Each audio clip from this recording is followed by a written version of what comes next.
Jesi milostivi čovekoljubiv Bog i tebi slavu uznosimo, Otcu i Sinu i Svetome Duhu, sada i uvek i u vekove vekova. In a world of shadows and secrets untold, where primeval stories make the brave go cold, mighty gods on high and realms below, whispers of legends that shape each soul.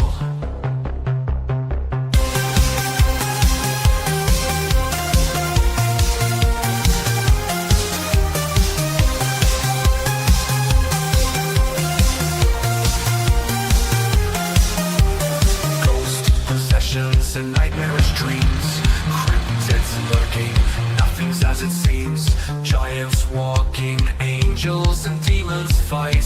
Only truth can bring the light. Through the echoes of time, the tales unfold. Mysteries arise as the prophecies are foretold. From valiant knights to buried treasure, this podcast brings nothing but pleasure. Welcome to Myth, Mysteries and Majesty.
Hey everyone, and welcome back to Myths, Mysteries, and Majesty. I am the co-host, Shaun, and I'm hosting this episode live while Nico is still on vacation in Serbia. And today we have a guest that we've had before on the show, but I'm running the the episode now, so this is new. It's our friend and scholar, Amber. And we're going to be discussing some things about the wisdom of the Eastern Orthodox Church, what they've preserved from the more ancient church, and how maybe some of the more modern traditions could really learn something from looking at what it is that the Orthodox Church say about some things, and how they're different than what you may have been taught in church, and historically how they really, I think, just make more sense. But we're not going to really be going into like really deep scholarship here, but with Amber being somebody who is a little bit more broadly exposed to scholarship, being that she just graduated a couple months ago with a master's degree. Yep. And she herself has made the trek east to become Eastern Orthodox Christian, and has been very valuable in conversations that we've had. We really just wanted to have her come on and share her thoughts on this subject. So I am going to quit talking, and I'm going to let Amber kind of introduce herself, her channel, and then we'll start throwing it back and forth. All right. Thank you. Yes. My name is Amber, and I run the channel When Deep Calls Deep. And we've just recently branched out into created a Facebook page for my channel, and am now on Instagram and have a go up and running Substack that I've made couple posts on, and there's another one going to be coming out in another day or two. So I'm really excited about that.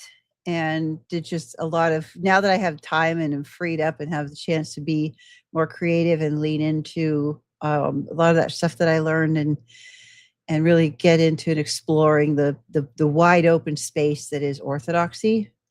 I'm really excited and just really getting into enjoy. I got a couple books in several stages of development that I've been working on starting to get written, and just enjoying recovering from that process of because I will tell you this: if you are brave enough to decide to try to go to seminary, don't convert in the middle because it's a terrible idea.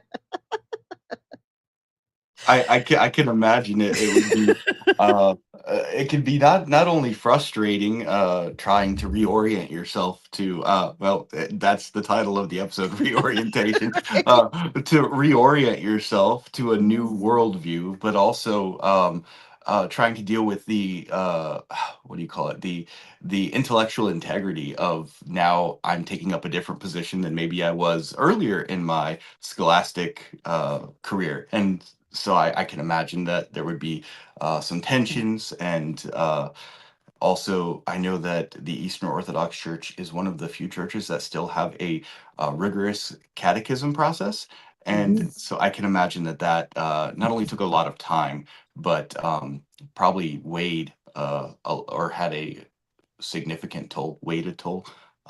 Whatever the idiom is, I'm using that one. Um, Right. so yeah, took a toll on you emotionally and spiritually. Well, actually, I was received into the church. It's going to be 1 year on August 15th because that's the Feast of Dormition, and that's the day I was received last year.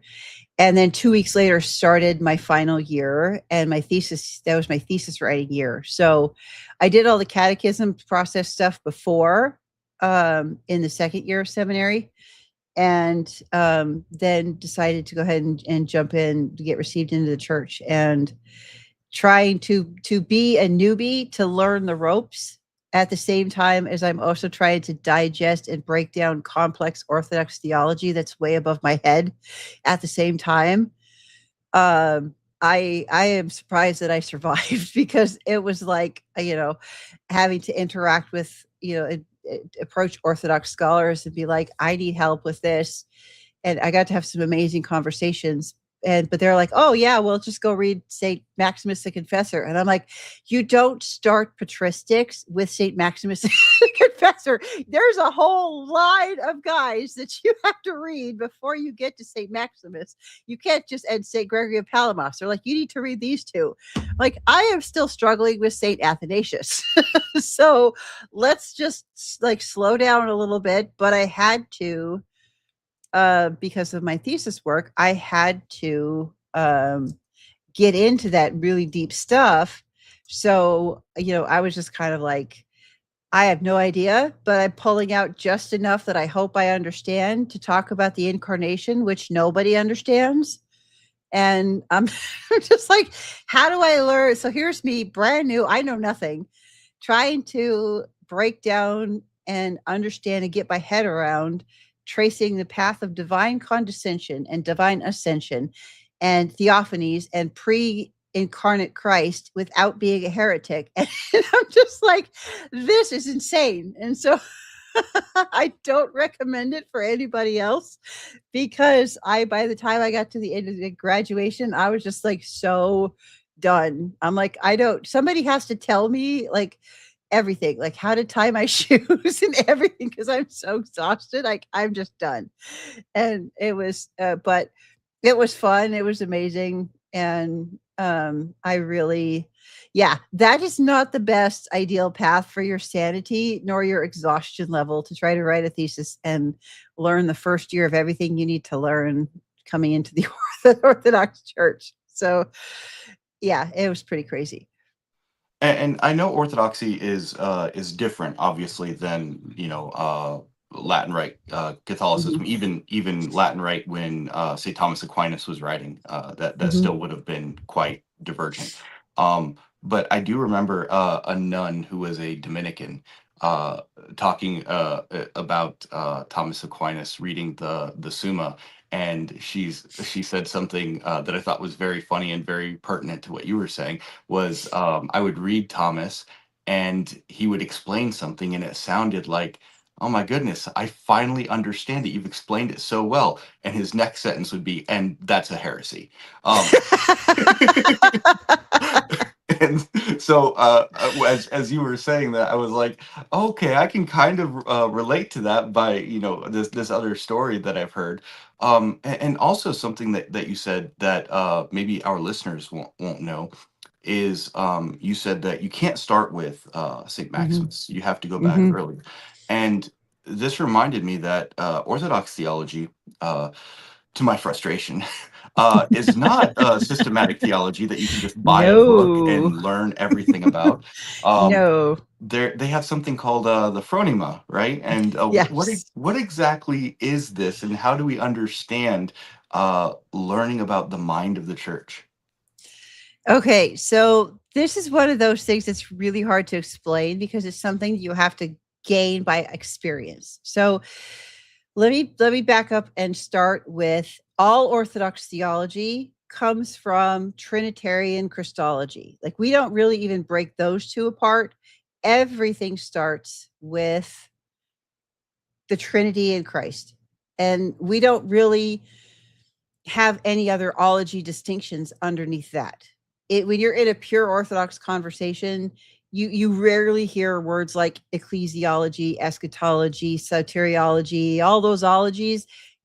It's not a thing. You don't think that way. Everything is incarnational. So everything goes through and flows out of the Trinity, and Christ is the definition of everything because Trinitarian theology is this big fancy word that we call apophatic, which is we know what we know because we know what we don't know. And it's very much a hands-off, like I don't have to understand it.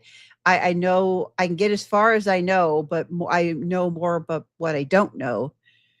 And then be it with the incarnation in Christ that gives us a bridge from apophatic to what's called capophatic, which is the positive things that we can know, because Christ gives us an observable interaction with the Trinity that we can observe, we can participate in, and we can understand because we can see what he did. We have records of his words. We have records of how he interacted with people. He became, God in the flesh. The Logos became tabernacled and became a physical interaction for us to understand God, the Trinity, because we have the incarnation. And so all of our theology is phrased and thought through that way instead of breaking it. So to start a conversation with, what do you believe about soteriology?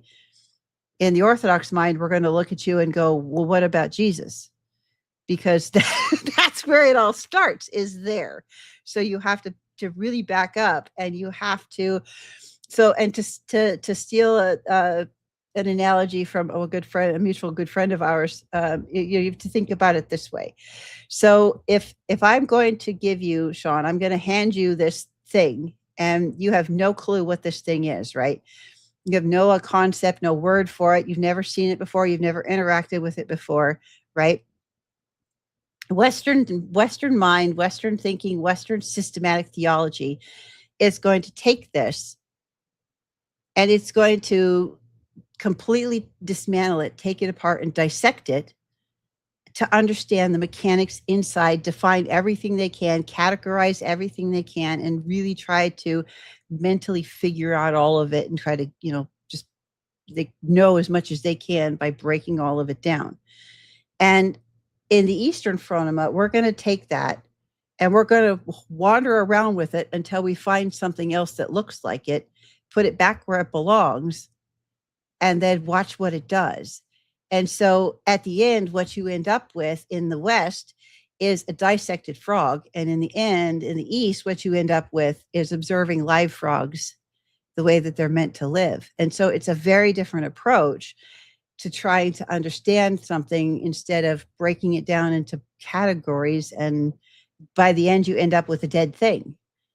But in the East, by interacting and participating with it, you end up with something that's still alive and that's interactable, and you can understand the way that frogs think and behave by just watching and participating with them. So it's a very different approach, and you end up with something that is more incarnational and participatory instead of all of this broken down, disconnected, categorized box way of trying to trying to interact with, trying to interact with God. The longer I'm Orthodox, the more this really hits home, because the longer you live it, the less that makes sense. How do I interact with, if you think about like those big shelving units that are cubes, right? Or file drawers. How do I interact with the file drawer or a box cube storage? It's all disconnected. The information's all disconnected because it's all categorized and separated by all of the ways that we break those things down, right? But when I have an incarnational living way of interacting with theology, so through our services and the way that we interact with the icons and with saints, that is very much an incarnational thing that takes me out of my head and it pulls me down into the actual real living experience of what it is. Now, I'm not saying that the Protestant world can't have an interaction with God. I'm not saying that. I'm just saying that the framework is so very different because our Christologies are so very different, and the way we approach it is so very different, that you end up with, for at least for me and my experience, and now I get to sit in and start interacting and learning how to become what's called a catechist, somebody who teaches catechism, which is going to take a couple of years. So this is not like a couple of months and I'm ready to go kind of thing. But to sit down and listen to people's stories and where they come from, and their traumas and their hurts and their questions and their objections and their hangups, and all of it comes back to the arguments for their head never really end up mattering. What ends up mattering for them is do I feel the living presence of Christ here? Can I interact with that in a living way? And how does this interact with where my pain is? How does this interact with where my brokenness is? And giving people an understanding and an interaction with an idea that you're not morally corrupt from before you were born for something you have absolutely no control over, to being you have a soul that is wounded and has a lot of injury, and you're carrying around a weight of a lot of illness inside that needs healing. And that doesn't make you, we don't think there's any bad parts. The goodness of God was never taken away from creation or humanity. The image of God was never lost. It just got covered in the junk and yuck of life. And it's generational. So generational trauma just keeps going. And we aren't done that someone stands up. Christ hasn't come back to end all that yet. So we're still living in the consequences of generations and of, millennia of this brokenness that we're under.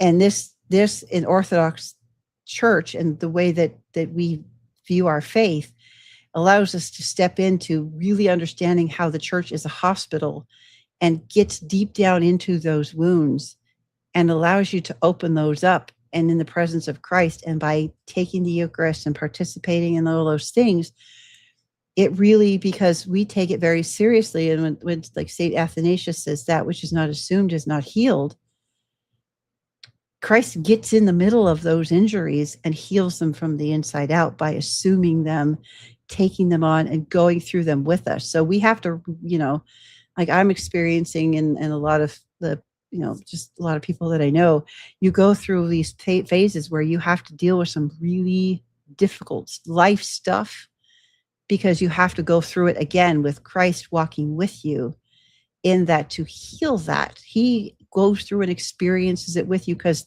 all of it gets assumed to get healed. And so it's a very different approach and a very different way to do it that becomes organic. And you just, and again, I can only speak from my own experience and the stories that I hear from my friends and the people that I'm talking to, that it changes you in ways that you don't. I have wounds that I have healed that I have never ever addressed, but it's just because of the approach of the church. And I was like, so something occurred to me the other day, and I was like, wait, I have never brought that up to anybody, not even in prayer, and it's not an issue anymore.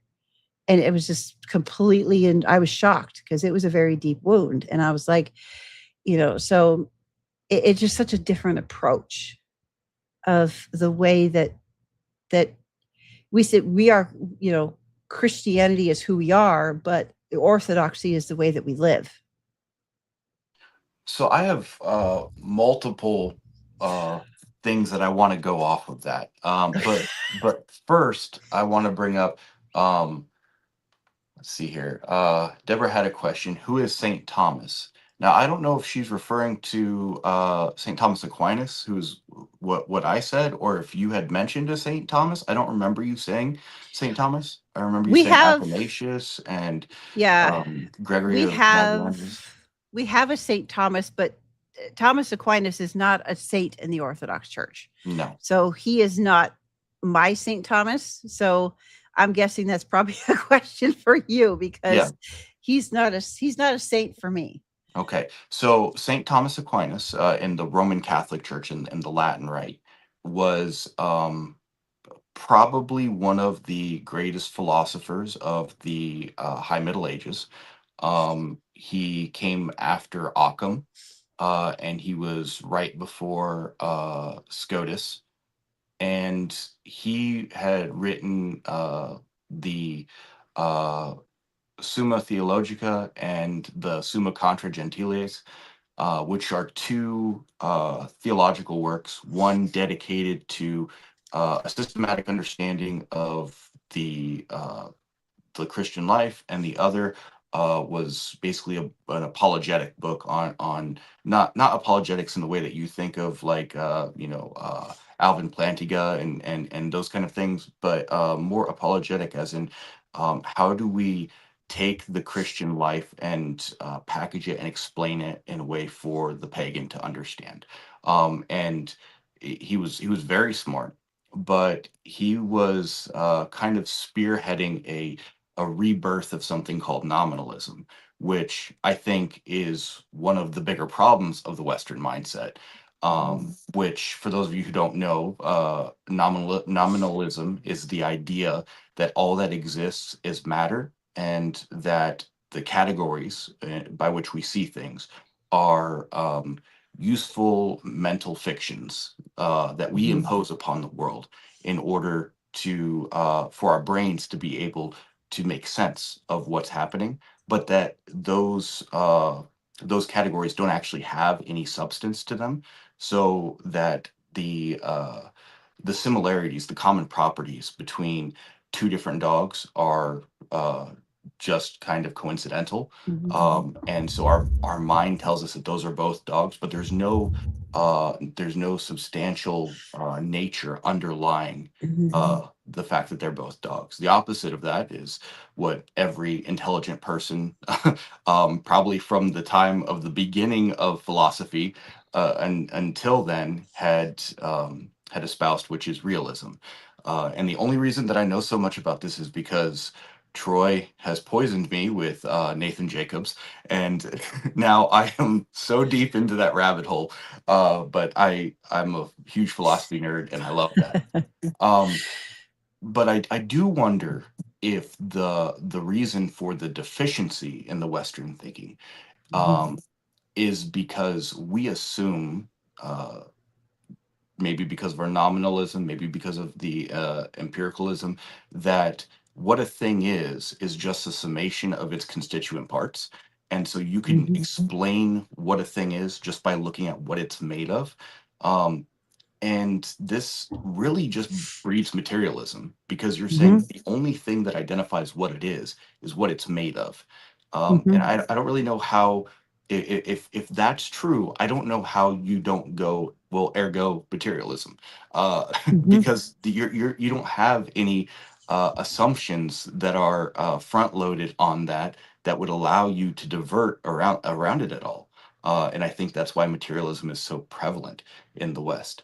And the third thing that I wanted to say, and you can play off of any of these, but I just want to throw these out there before I forget them, is you can see how important in the East the essence energies distinction is, Mm-hmm. because the entire idea of us being healed through Mm-hmm. the process of liturgy, through the process of receiving the Eucharist, through the process of working with the saints, is the idea of being energized. The idea that you are taking on something that, I mean, I don't know how better to say it than the whole iron in the fire analogy, right?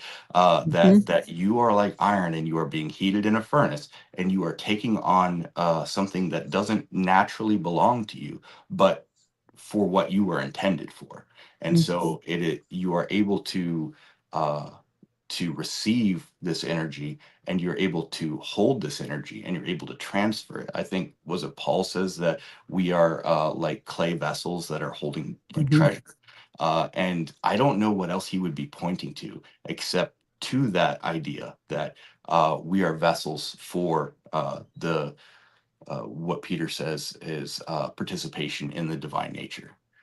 Um, Yeah, I think that the Thomas Aquinas and the essence and energies distinction and all of that just really kind of plays together, because when you go back to the analogy of the frog, when you've got a nominal mind that ends up with a dissected dead frog, and you've got the essence energies distinction, which allows for the live frog, that there's a huge difference there.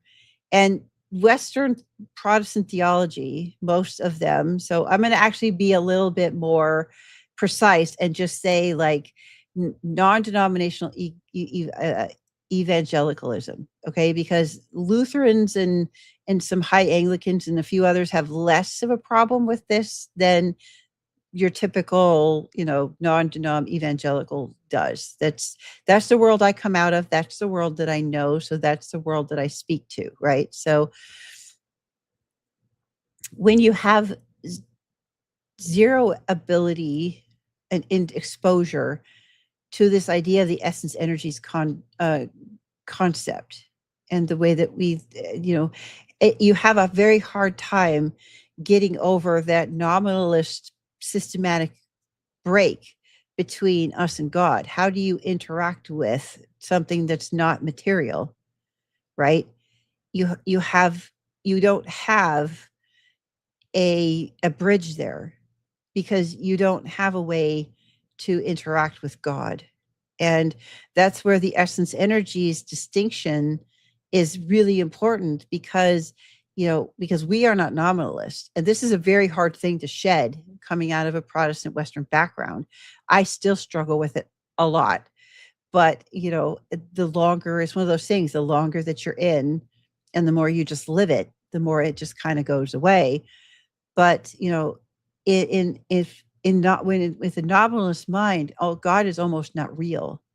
And I think that's part of what drives a lot of, at least in the circles I come out of, that need to be like, well, I need assurance that when I die, I have a ticket to heaven. How do I know I'm saved? Which usually means, how do I know I get into heaven when I die?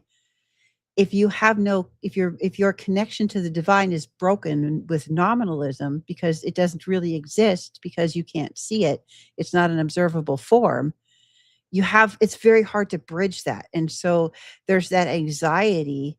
If that doesn't exist in my philosophical brain, the afterlife, the heaven, all of the hell, all that doesn't actually really exist, because I have no way to experience it, then how do I interact with it? How do I know, in my systematic Western scientific nominalist mind, how do I know when I stop I stop breathing, I don't stop existing?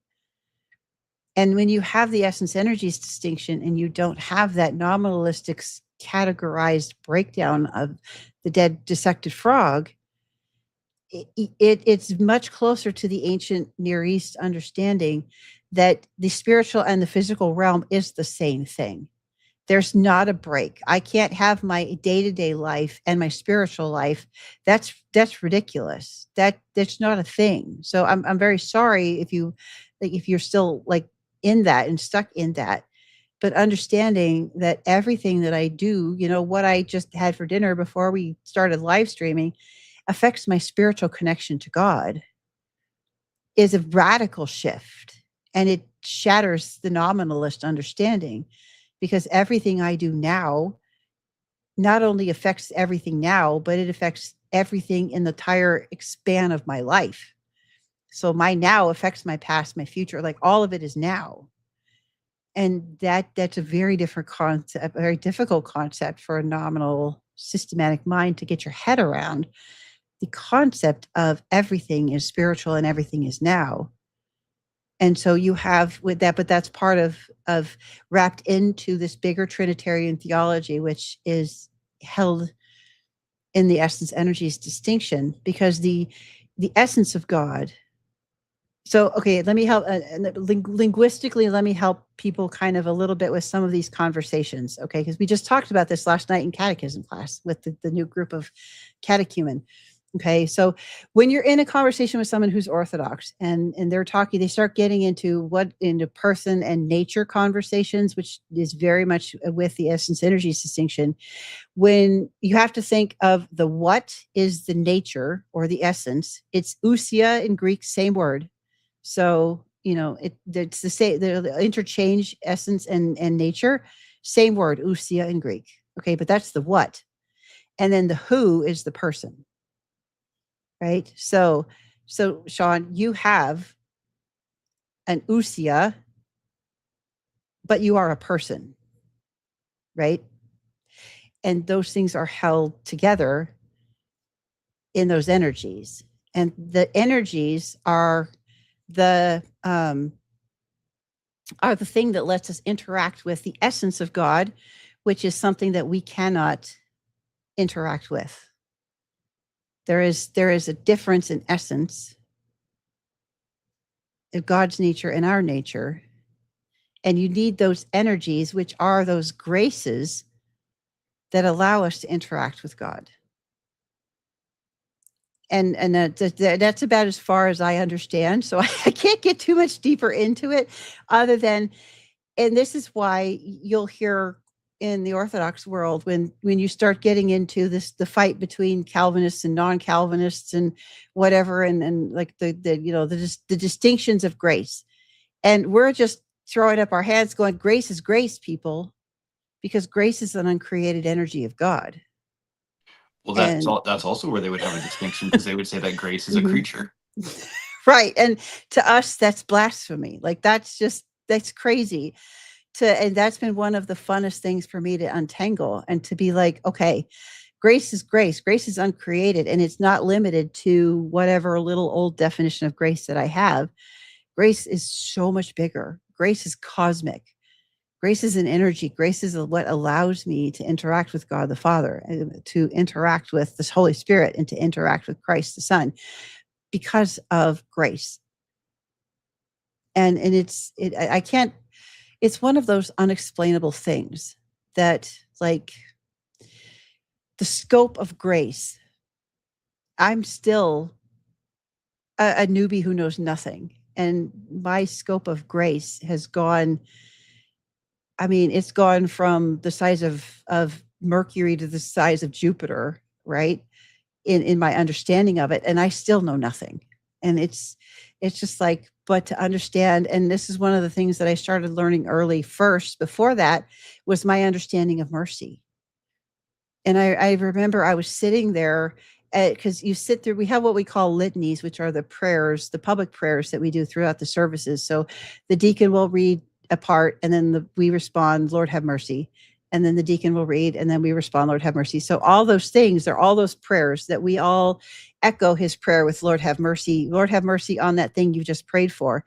And as I was sitting there listening through the litanies, and actually paying deep attention into what we were praying for. And I'm just like, I remember one day I realized, and I had to message a couple of our like mutual friends, and I was like, my view of mercy is way too small. And I had to expand my view of mercy, which forces you to expand your understanding of grace. Because if mercy, again, it was the size of Mercury, and now it's the size of the sun, right? Then you have to expand your understanding of grace, because it can't just be me and my getting my ticket to heaven, because that's a very truncated understanding of grace and mercy, because it's not about me. I get to be fortunate enough to benefit from it, but I'm not the focus of it. Well, It's really awesome. it it's a very not only truncated version of mercy, but it's also a truncated version of, well, it's just a truncated understanding of ontology. Like when you think about what the mercy is that's being offered, and then you understand, like, I, I'm a human thing, and yet what's being offered to me is participation in the divine nature. Uh, Mhm. that is that. I mean, if it didn't say so in the Bible and in all the church fathers, that should be blasphemous, right? Right. Right? Like, I Right. mean, any good pagan would tell you that's blasphemous. You can't say that. Mhm. And if it wasn't that Jesus himself said, uh, glorify them, uh, as like he's saying, glorify me as I was before, and glorify them also. And it's like, Mhm. wait a pause. Jesus, do you know what you're saying? Uh, Yep. and then in Revelation 3, where he says, to he who overcomes the world, I will grant you the right to sit on my Uh-huh. throne as I sit on my Father's Uh-huh. throne. Again, Jesus, I'm Yep. sorry, but this sounds blasphemous. Yep. If he wasn't God himself saying it, it would cause a lot of problems. Mhm. Um, and as you're talking about the difference between the person and the nature, I'm thinking too, well, in the West we have these distinctions too, but here's the problem, is that in the West the nature underlies the person. In the East, the person is what underlies the nature. It's what Mhm. the hypostasis or Mhm. hypostasis is, what you put the ousia on. Mhm. It subsists under it, because Mhm. the problem that they were wrestling with was, what is an individual, like what is a Mhm. self. And so they started with ideas like, well, once you take away all of the predicates, then the self is what's Mhm. left. um Mhm. and so they said, well, it has to be something immaterial. So like materialism is right out the window, because they're Mhm. trying to discuss this. I think in the West we just assume individual, like self, and then try to build everything else around that, and so you never have to wrestle with the problem. But when you're dealing with realism, and you're dealing with the more ancient philosophical understanding of what things are, that's a very real problem that they encountered. Um, and it's led to a lot of issues. Like, for example, the Eastern and Oriental Orthodox ended some of their problems are because of a different understanding of what hypostasis was Mhm. referring to, and so each had their understanding, and each was saying, well, the way that you're using it is blasphemous. But then it turns out that hey, you know what? We're actually saying the same thing. We're just using Mhm. different words, because it turns out that Coptic and Greek Mhm. are, related, but they have developed language in a certain direction. And so when they're talking, they're using the same words, but they have different meanings. Um, and so Mhm. it ended up becoming a problem, and that's why there's talks to heal that rift, um, which is way above me. But I was just Yeah. thinking that, in the West they have the same thing, but they put the cart before the horse, and you end up with a lot of problems, because Mhm. of course you're going to end up with a Calvinistic determinism if you say that my nature comes before my person, that my person emerges out of my nature. Um, because yet then of course you're bound by your nature. But then you have a problem, a very real problem that you have to explain, of, well, if a person emerges out of a nature, how does Christ have two natures? And they will say he does, but there's some real problem in Mhm. explaining that. Mhm. Whereas in the East, it makes perfect sense. You got two Mhm. natures, but you got one person, and that one person is the second person of the Trinity. He's the one who has always been and always will be. He took onto himself another nature. Well, that makes perfect sense. Mhm. There's no problem with that. In the West, there's problem with that. Right. And I think that comes down to a couple of things, like at least for me in my untangling of all of this, it getting an understanding and a better handle on what actually what synergia actually is, and the ability to learn to be able to hold two things that seem like they're in conflict in tension. So it doesn't necessarily, you don't have to have, if you have two things in conflict, they can both be true and be in conflict at the same time. And in the East, that's not a problem for us, because we don't have these breakdown of this systematic categorization that makes that an impossible thing. And when you kind of step back and look at the bigger picture, and you are like looking at like the Trinity itself, it is one essence but three persons. So the essence holds the persons together in this consubstantial synergy, right? And that is also mirrored in I'm going to steal from one of our favorite friends, in a fractal in the incarnation, because it is one person with these two natures, right? And then you've got how we interact with each other, because our shared essence, our shared what of our nature, holds all of these individual persons together in the same consubstantial synergy that is echoed in the Trinity. But it gets more complicated in us as humans, because we're all wounded, we're all injured, we all need healing. And so my wounds will bump up against your wounds, and that will cause friction in that synergy, but it's still there. But you have to hold the nature higher than the individual to be able to go above that, and to be able to rise above those individual injury conflicts, because of that uniting thing that is our nature. But it is also Christ, because we are sharers in that. If Christ is, and this is where we go back again to, we got to start with our Christology, because if you really believe and you really live like Christ is fully human and fully divine, I mean, the implications of that, and how I treat you as an image bearer and as a believer, you are an image of Christ that is working on being perfected, right? Then that really changes the way that I see you as my brother or you as my sister, and the way that I interact with you, because we all hold that within ourselves. And it really radicalizes, I think, the approach you have, and it turns that individualism and the individualistic view of myself gets saved first, and oh yeah, because the church, it flips it back around and puts it in its proper order. Because this is where, again, like systematically things break down.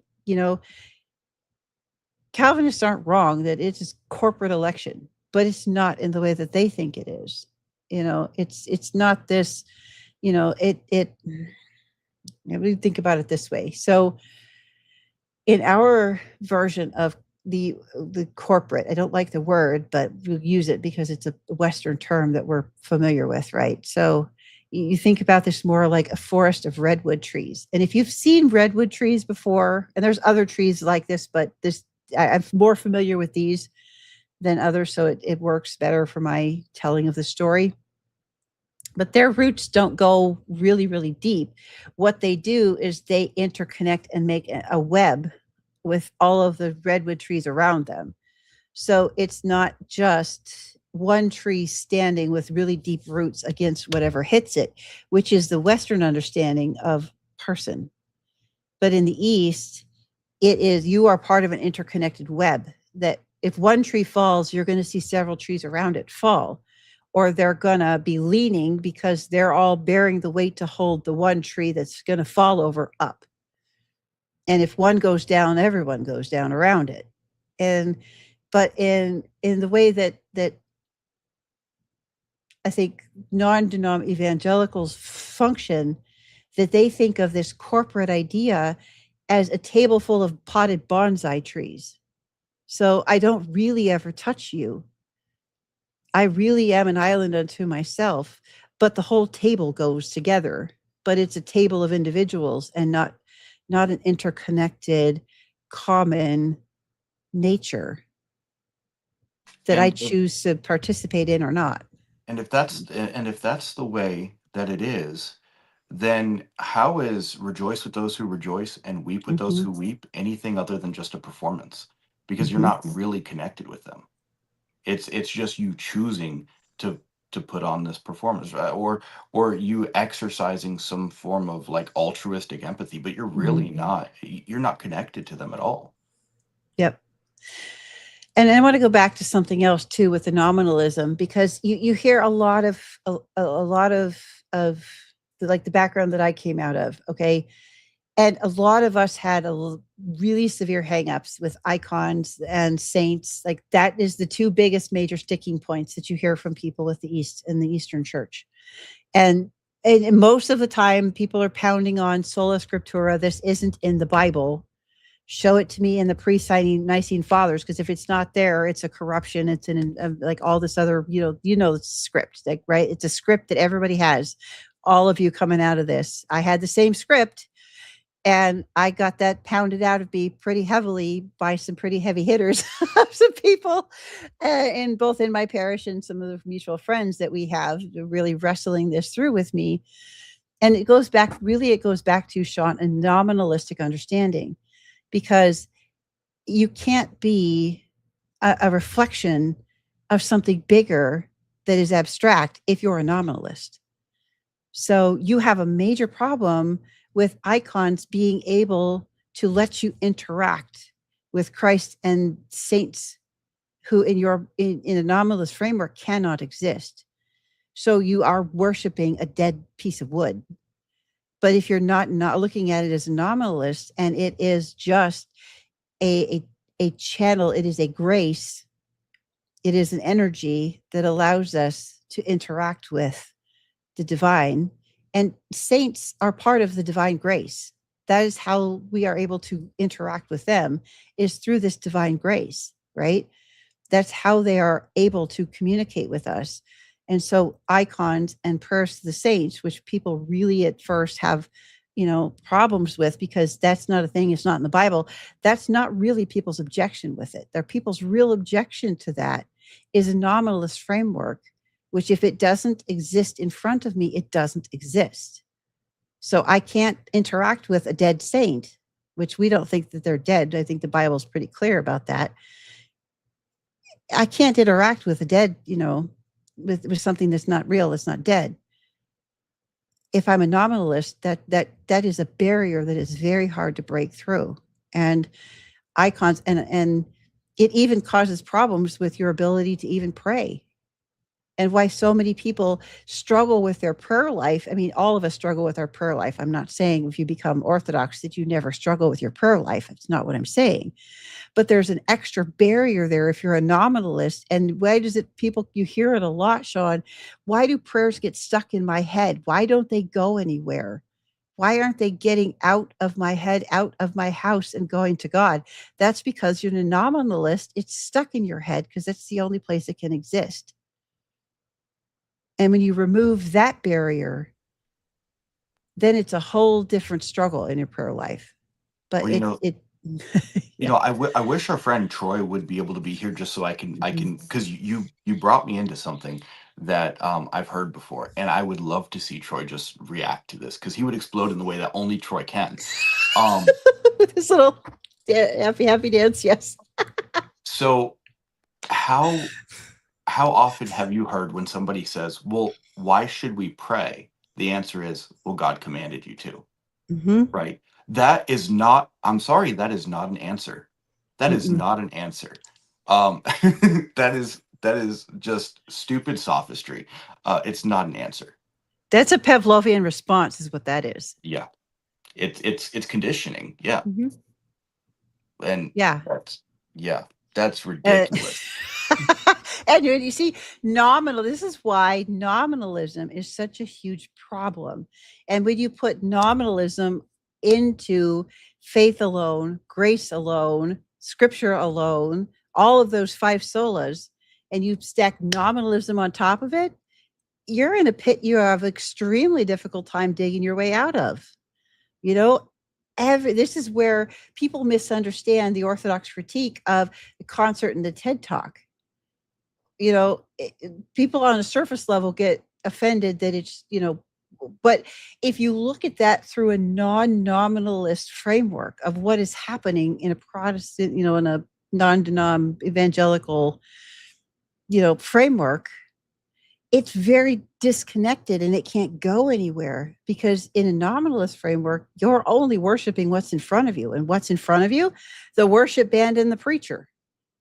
There's a lot of churches now don't have crosses in the front. They don't have religious art, let alone icons or anything like that. So what is in front of you? You've got a worship band and a pastor who can't take you to God, because you're a nominalist and only thing you're worshiping is what's in front of you. That's what the Orthodox are really saying when we're getting into this critique of this concert and the TED Talk, because in a nominalist framework, you're worshiping the worship band and your pastor. And you're emotionally hijacking people into thinking that you have something that transcends your nominalism to connect you to God, and calling it the Holy Spirit. Whether it is or not, I cannot qualify to judge. I'm not God. I can't say. But that was a very common experience for me and a lot of the people I've been talking to, coming out of those kinds of Protestant backgrounds. And all of a sudden, they're like, wait a minute, the Holy Spirit? What the heck is that? What do you mean it's not just Jiminy Cricket and telegrams from God? Like, this whole idea that God and the Trinity are everywhere present at all times, filling all things, becomes very different when you're not a nominalist. Yeah, that's not my nominalism. Oh, I love that. Now, some of our audience may not understand where the critique of, well, why even pray comes from. Uh, in the West, the idea of divine simplicity is much different than it is in the East. In the West, the idea is that God's operations are identical to his essence, and therefore everything that he does is one act. You cannot interact with that with any reciprocity. There's no understanding of reciprocity, and in fact, somebody like Aristotle would say, and Augustine later echoed this, that you cannot actually have any relationship with that kind of being because everything flows downstream out of him. So your prayers, in the Western understanding, are there's no way that they're going to God, because everything is downstream from God. Now, thankfully, most of our denominations are not philosophically robust enough to actually be able to wrestle with that. But if you do get to that point, you have a crisis. And in fact, Augustine went so far as to say, at the baptism of Jesus, when the voice spoke, this is my son. He said, "Who was it that said that?" Because God didn't enter into time in order to say that. He exists entirely outside of time and entirely outside of circumstance. He cannot come into relationship with anything because he's the perfect being. The essence energy distinction really fixes all of that, where you can actually have a very real relationship, a reciprocal relationship with God, because his energies and his essence are both him, and yet his energies are able to enter into time, without compromising the simplicity of his essence. Yeah, I think the distinction for me, as far as I understand it, and if you have questions, please go talk to somebody more qualified than me. Go talk to a priest, because I am not the one to, and I'm not officially, representing anybody other than me and my ignorant self, right? But as far as I understand it, the difference between Western divine simplicity and Eastern divine simplicity is Western divine simplicity collapses personhood into nature, and it makes it the same thing. And it's not the same thing. You have to have the distinction of person and nature.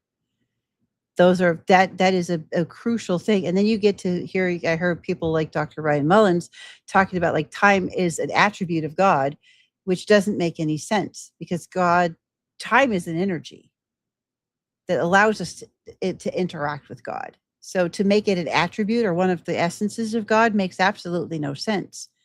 But it's not created either in that essence energies distinction.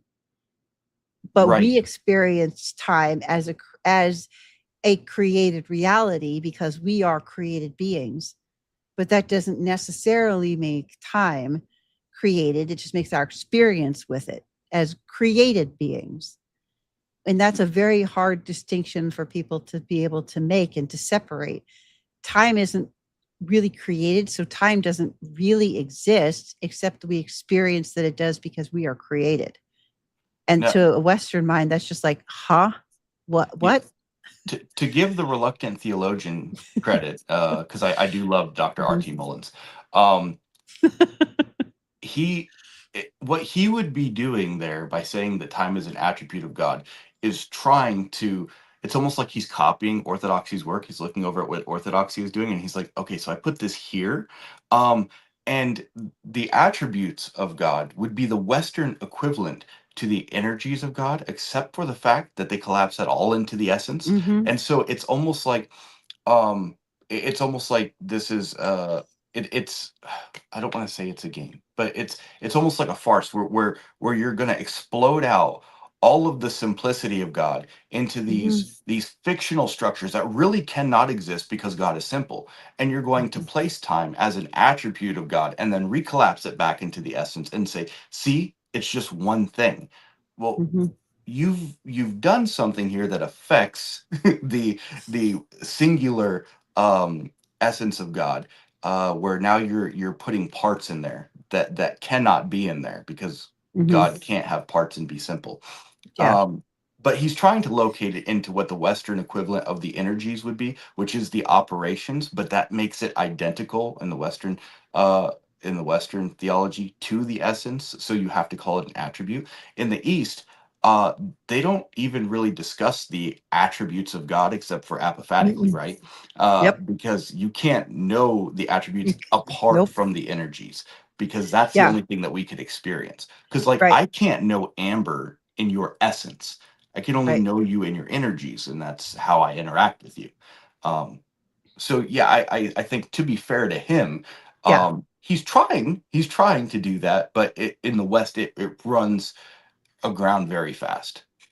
It does, and it because and I think that again, this all has to go back to your Christology, and all of it does. All of these conversations and understanding how all this works, because Christ is in getting very dangerously close to heresy. He is our created interface with the divine. But again, that's borderline probably heretical way to say it. But in a Western understanding, that gets you a starting place to get you to a better, bigger thing, right? So, you know, it really because yes, the essence of God, the essence of the Trinity is unknowable to created beings. We cannot understand and know God's energies or his essence. Sorry. The only way that we can know what we know is through the energies of God. But that is limited because we are not uncreated. So we can never get to the uncreated essence because we are created. So, but again, we've come beyond the borders of what I actually know. So we're going to have to kind of back up a little bit because definitely don't want to get myself in trouble. No, absolutely, and I wouldn't ask you to compromise yourself, or go, up to the point of, where your ignorance meets what you do know, and you're way past me. I know certain things, and so I like to talk about them and make myself feel intelligent and important.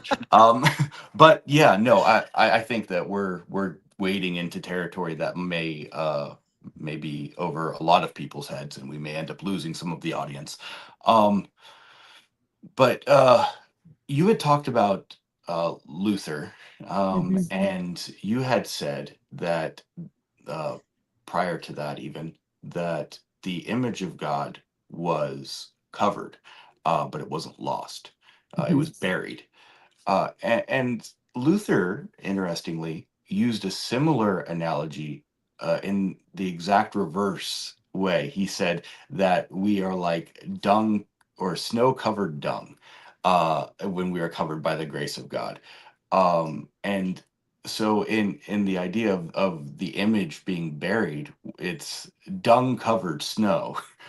And until uh something happens that removes that buried image, or removes the image from what it's buried under, the substrate that it's buried under, and is able to uncover it and clean it off, and here we have the image.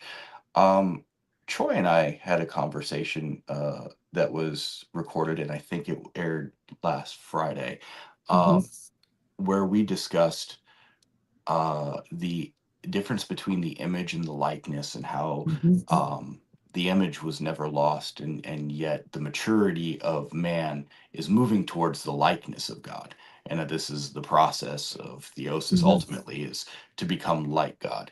Right. um, it's interesting because he shared something with me Mhm. immediately after we recorded that, and uh it was Nathan Jacobs who had a very similar conversation, and we almost followed point for point on that. And I had never heard of Nathan Mhm. Jacobs prior to that. Like I said, Mm. I've gone way down the well, or the rabbit hole, rather, of Nathan Jacobs, and I'm loving everything that I find. But I messaged him back, and I said, if I didn't know that I had never encountered this person before, I would assume that our episode was plagiarized, because it followed point by point. And he said, "Well, that's what happens in orthodoxy. When Mhm. you learn the mind of the church, you end up looking at the same points, and each one leads into the next." Mhm. Since we had talked about the phronema, do you find that in you kind of becoming immersed in the mind of the church, that your conversations kind of tend to go, we're going to start with the Trinity, we're going to go here, we're going to go here, and it's almost like you can have this Mhm. script, but instead of it being like this nominalist script where we're going to, this might point to this, and this, if you look at it right, might go this way, it's actually this literally flows out of this. Mhm. And could you talk about how easy it is to have a theology that flows organically? Yeah, it's actually really a lovely thing, because you don't have as much confusion, because because again, because it's organic and it's participatory, you always end up starting at the source, and you start with, because the Trinity is the source of everything, and then it all kind of flows, you know, from there. And that's why, like, we always have to go back up to our Christology. Let's back up to the image of God. Let's back up to creation. Let's back up to the Trinity, because you have to start at the source and then follow the stream down, follow that stream where it goes. You can't start at the bottom and then try to reconstruct your way back up. That is logical assent. That is mental assent. And that is where, and I also want to kind of back up and nuance some of our discussion earlier, because it's not simply nominalism, because you've got nominalism, you've got some Gnostic thinking in there, some Neoplatonism in there, that gets corrupted from what those, So some of that gets really, really complicated and takes way too long to explain, and some of it's still over my head, right? But there's a whole lot of compounding factors that collide. So you can't just point to one thing and say it's just this or it's just this. All of it fractures and breaks all of these things that naturally are um, consistent connections, because in the orthodox way of experiencing and participatory, because everything comes into fulfillment in the incarnation, and that's the thing that we live in. It all just flows naturally without a lot of these breaks and inconsistencies. And I remember when I was going through a lot of the conversations with some of our friends and sitting through catechism class, and I just was sitting there watching my systematic theology burn to the ground. And I'm just like, I can breathe. I don't know what this is exactly, but I can breathe where I'm at. So, it makes, I don't want to say it makes more sense, because that's a logical assumption and not the way that we experience it, but it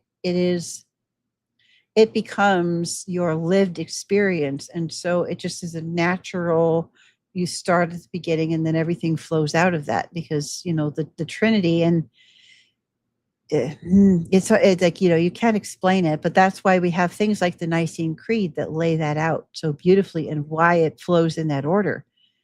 And to us, those things, when people just summarily dismiss it as later interventions, and we're going, no, this is wrestling with, how do we express the unexpressible? How do you express the essence of God? You can't, but it's going to take you a couple of 400 years of arguing to actually put the words and perfect the words that are still true to who God is, and not, because, if you look at all of that, it takes a word or two and you're in heresy. Like, it is very, very fine.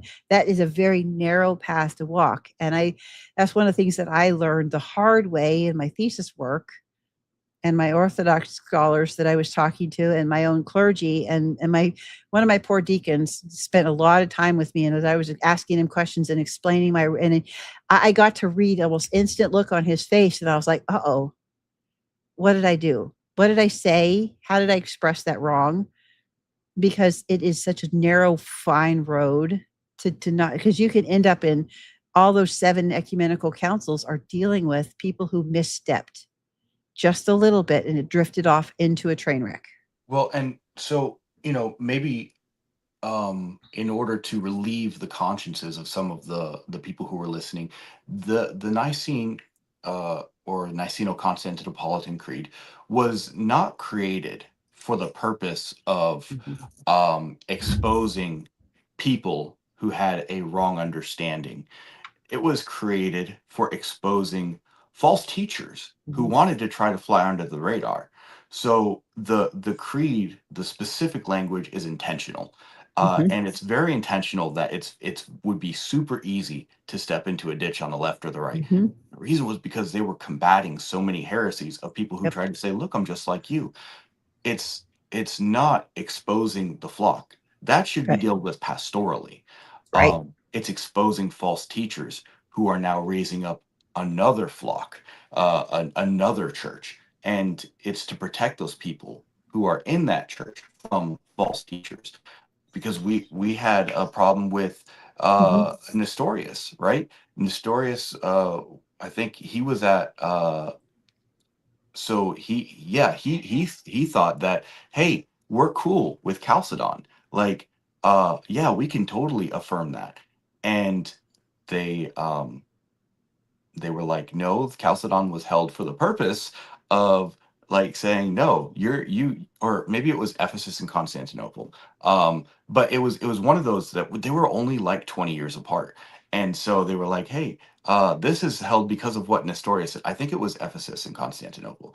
Um, this was held for the purpose of condemning Nestorius, but Nestorius is still out doing his stuff, and he's saying that he can affirm this. And so then they had to hold another one of saying, no, no, actually, we're going to hold your feet to the fire. You can't affirm this. Can I nuance that a little bit, because Go I right think ahead. that's a little bit off in your approach and your nuance from what I understand. Okay, and I, again, I'm not an expert. Go ask a priest because they will be able to better answer this. But councils and ecumenical councils were called to hold up the teaching that, is this teaching in line with what Christ handed down to us? Yeah, yes or no? And they would pick it apart. And if it ended up holding out to be true, then it wasn't a problem. If it held out to not be true, the teaching was condemned. And the dealing with the false teacher happened outside the council, and many attempts were made to bring them back in, to repent from this, change it, accept correction. They refuse, they refuse, they refuse. So when the teaching is condemned as a heresy, and then the teacher is unrepentant, then the teacher is thrown out. But it's more about the teaching and preserving the mind and the teachings of the church, and then the unrepentant are dealt with. And it in which you see those condemnations of Arius and Nestorius and Marcion and like all those guys, is just an affirmation that this guy was thrown out, this guy was anathematized, and that needs to be confirmed. So it isn't like our, this isn't Perry Mason where they've got Arius standing up there being grilled and held as a judge, and then a sentence is given. No, like they're examining these teachings with a very fine-tooth comb to see, do they hold up to the teachings of Christ? And if not, after many attempts, because I mean, you just read the letters and the correspondence around the councils and the writings of the fathers in correcting these heresies, how many attempts for several years of patiently trying to bring them back around into the correct mind of the church. And then it was like, no, doing what St. Paul said, if this false teacher will not repent, throw him out and leave him to hell, hopefully to bring him to repentance. And they have said, the bishops had decided this guy is good, who has to go. We have put that in motion, and now we need that affirmed, because it's already, the process has already played itself out. So that is the affirmation of the end of the process of the person, but it's more about preserving the teaching as the primary focus of those. I really appreciate that nuance. And that really helps to clarify that this wasn't like the trial of Servetus, where we're just like, hey, how do we burn this guy? Right? Like, yeah, it wasn't specifically going after the person. It was condemning the teaching and hoping to restore the person. I really like that. And that I don't necessarily know if I want to go here, but I'm gonna do it anyway because Do Kurt, it anyway. Let's do it. right. Um, so the Orthodox view of the Protestants and the I mean I think that everyone would agree the wonderful work that they've done in certain areas, the work that God absolutely has been moving in those areas. I think that the Orthodox view of those things is, hey, we want to see the light. We want to see God moving wherever He's moving, but we know where God has ordained that He is going to be moving. When He works outside of that, that is God just being merciful and loving, like He always is, and we want to celebrate that. But we also mourn that you're at a different table. You're at a different altar. You're not in communion with us, and you have a different church. And so, I would think that the Orthodox would say, "Hey, we rejoice that God is doing what He's doing because God is always good. He's always going to do that, and we're glad to see God doing things despite um, these schisms, despite these people being outside of the church, maybe for no fault of their own, maybe they were born into it. But we're still going to lament that we can't fellowship together." Would that be an accurate way to look at it? I'm going to come answer this question in a very weird way that you probably are not going to expect at all. Okay. But I think this, I was just thinking about this yesterday as I was talking to some of our catechumen, and there's a couple thoughts. First of all, like, stepping back and looking at where people's wounds are. I think this touches a lot of Protestant nerves, and it's not their fault. The only thing you know is Protestantism. That's the only way you have to understand God and the world. And we believe in the mercy and grace of God in a way that we don't understand. So, but to answer your question, Shaun, I'm going to come about it this way, and I might lose a few people, but we'll try to catch them back up at the end. So,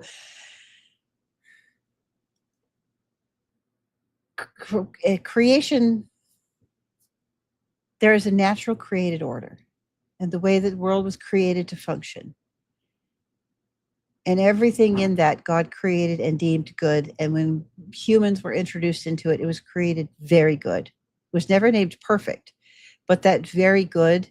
If you look at Genesis 3 and the curses, who's cursed? The serpent is cursed and the land is cursed. But men and women bear the consequences of the fall, but they are not cursed, and that goodness is never taken away. Okay. So the natural state of humans and the natural state of creation is that very good that is yet to be perfected, right? And then the fall and sin and wounds to the soul is not the natural state. To us, it feels like the natural state because that's all we know. All we know is living in the fallen world. We don't understand outside of how that works. So we are living in the unnatural state of creation. And when you look at miracles, okay, we think miracles, wow, that's outside of the natural way that the world works. Miracles are God putting things back the way they're supposed to be. So like I heard Father Stephen DeYoung explain it this way, so I'm going to steal this from him. So I know it's correct, right? So, so say someone is brought into the church who's been diagnosed with brain cancer, and we pray for a miracle, right? If a healing miracle is unnatural, just removing the tumor doesn't hold. To be if it's actually an unnatural act of God, the brain would be removed and you would still be alive with a tumor in your head. But what a miracle actually is, the tumor is unnatural, and it's putting the brain back into the natural state in which it's supposed to be by removing the unnatural thing, which is the tumor. So it's putting things back the way it belongs naturally. Okay.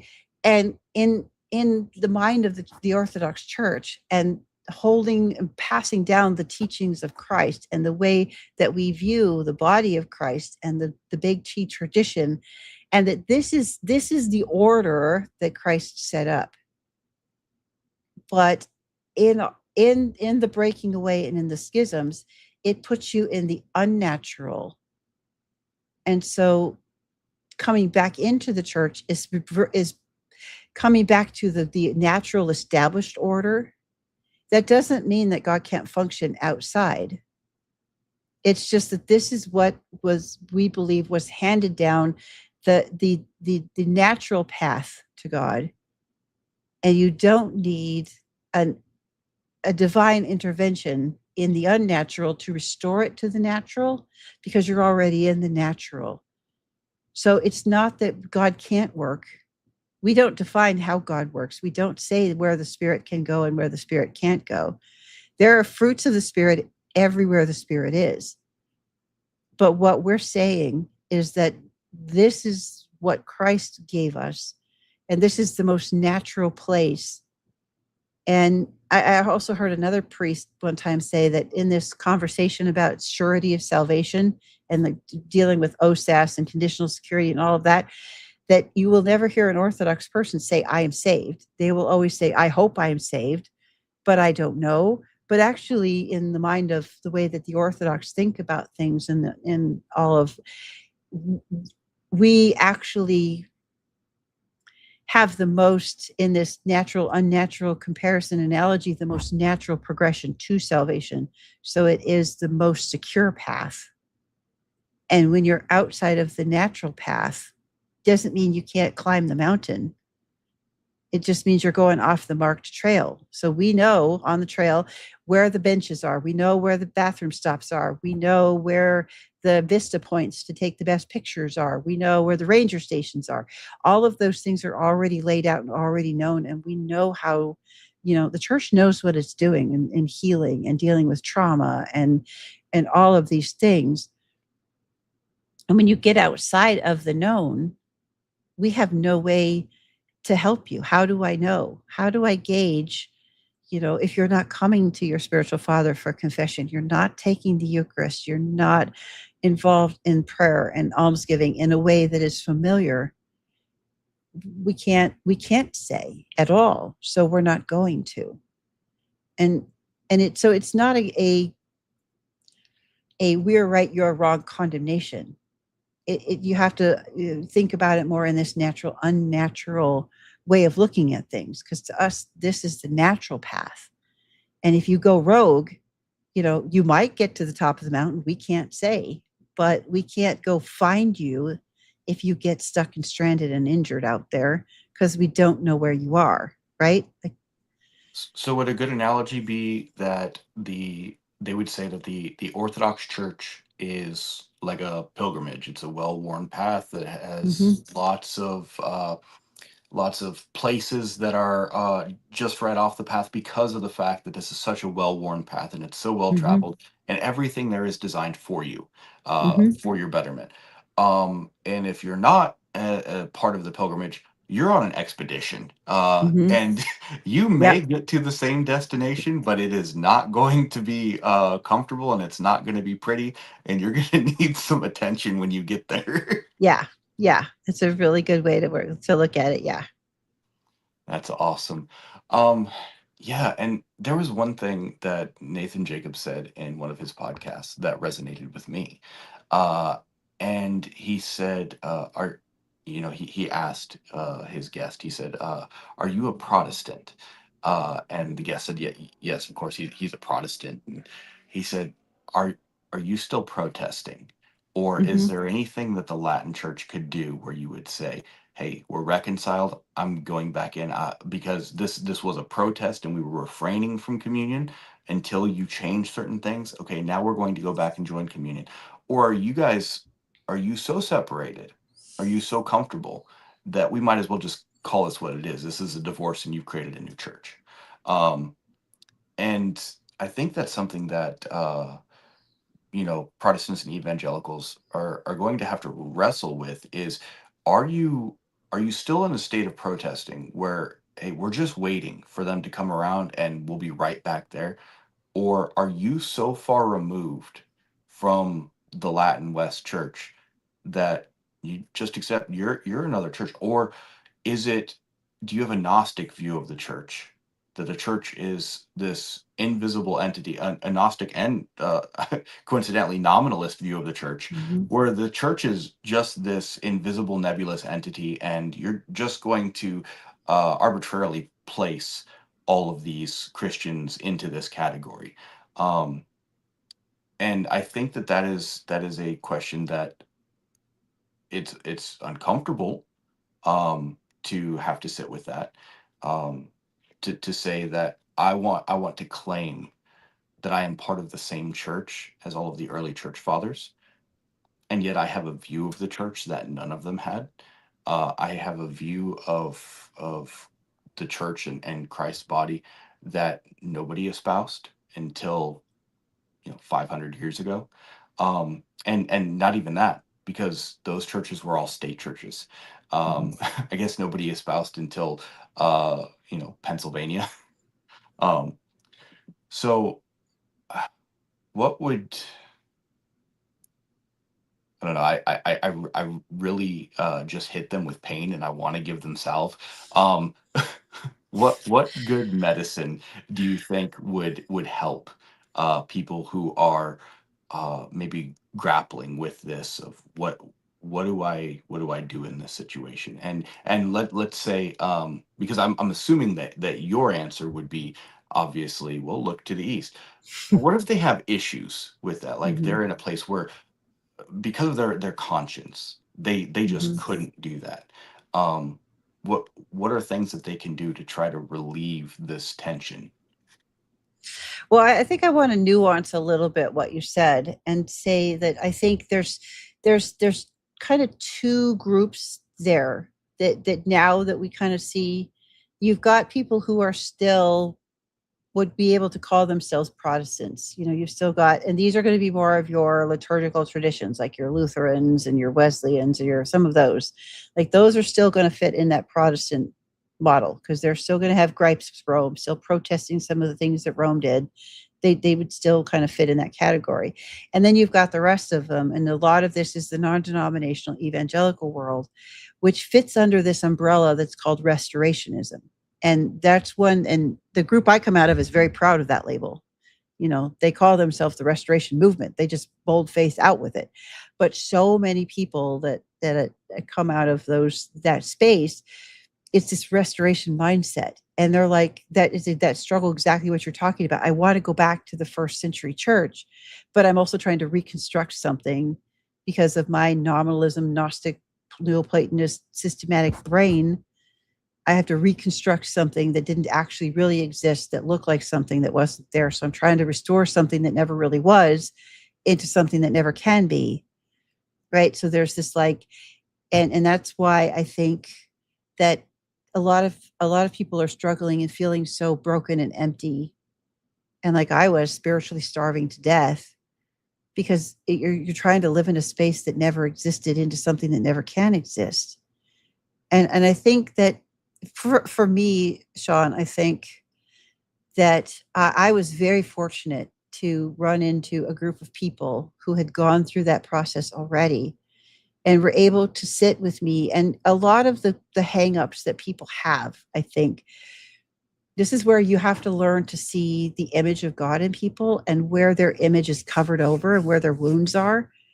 Because people aren't really, if you get down to it, they're not really arguing about sola scriptura. They're not really arguing about icons. They're not really arguing about saints. They're not really arguing about priests and all of the smells and bells and the normal things that make Protestants recoil. That's how they justify their reactions and logically think through, okay, I hate this, I hate this, I hate this, I hate this, because those things are touching a wound that I have, that I don't even know that I have. And I think like for me, yeah, we had a lot of very rough conversations where it was arguing through the logic of those things that aren't logical, they're experiential. But it was more about them being able to, and my clergy being able to see beyond those objections that I was voicing to the pain and wounds that I was expressing that was underneath that. And so being able to sit with what isn't working for me where I'm at, what injuries, what wounds, what pain am I experiencing, and can where I'm at address that issue. And answering and being honest with yourself and saying no is a very difficult thing because none of us want to be wrong. And I think there's this fear that I hear a lot, and I had the same fear, that if I'm wrong about these things and I'm wrong that this isn't really feeding my soul, what if I'm wrong about all of it and God doesn't exist and God can't save me, and where am I going to go? And if you're in ministry, this is even bigger because I'm going to lose my livelihood. Some of us lost family members and friends, and the cost is high to honestly answer those questions. So sometimes it's safer to argue with people we disagree with than to honestly look at those things in us. Is this my brokenness? Probably. And am I in a broken place? Maybe. And then it's just sitting down and being very honest and spending a lot of honest prayer going, Christ, Jesus, help me. I'm trying to find you. Help me find and follow your voice to where I belong. And being very honest with yourself that maybe this place I've been for, I walked away from a church that I've been in 9 years. I had a lot of friends, and almost none of them speak to me anymore. And it really saddens me because, but they couldn't answer my questions. And I became a problem to them because I was asking questions they didn't want to answer and they couldn't face, because then you'd have to face your own brokenness. And that's one of the hardest things to get your head around and to deal with, to sit and face the fact I'm broken and I'm in a broken place. And this place that I was in didn't have the actual living reality of the church being a hospital, because it's one thing for it to be a theoretical thing, and the nominalism, Neoplatonistic, Gnostic mind has a very hard time with this concept as well. We can call the church a hospital, but we run it like a corporation, which is not a hospital. And getting into a place where you actually find a soul hospital who understands, they may not have the words to express it in modern English, but in my experience and dealing with people and talking to priests and all of the things that I'm doing and the work that I'm doing, the research and the conversations that I'm having, being in a place that may not understand to be able to articulate, trauma and spiritual trauma and using the words of trauma recovery and some of these things. But the church hold memory of trauma since Genesis 3. So it remembers trauma. It remembers how to heal trauma, and it is slow and it's painful, and it takes a whole lot of bravery to face those kinds of wounds, not only just in yourself, but in the place where you're at. And is the Orthodox Church perfect? Absolutely not. But it does hold a memory of unbroken healing that other groups just don't hold. A church that's only been around since 1820 has no idea how to suffer persecution. It has no idea how to heal from deep schism and brokenness. And it doesn't hold those memories. So how can you fix something? If I go to urgent care and I need very deep healing for, cancer that's gotten into almost every system in my body, urgent care can't do that.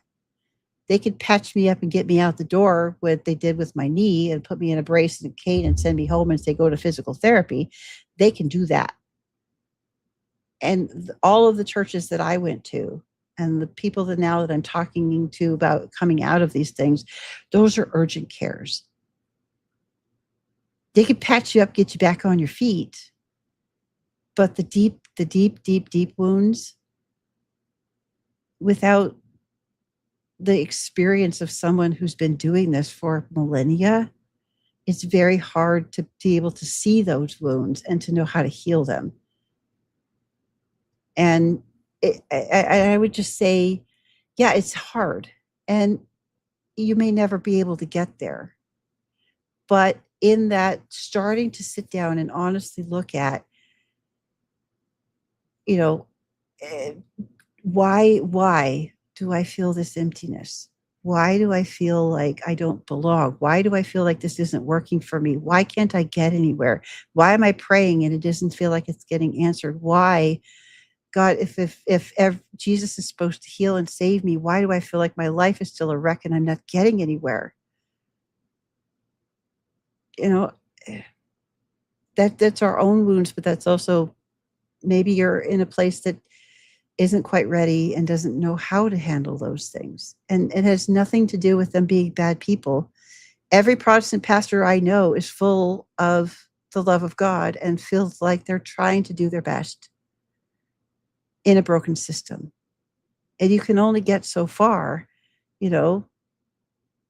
with, if you got 2 tires off your truck, you're only going to get so far with 2 wheels on your 4-wheel truck, right? So none of us in the Orthodox Church that honestly want to have these good conversations and have conversations with people about healing and about Christ and about who he is in the incarnation want to say that you're doing anything wrong.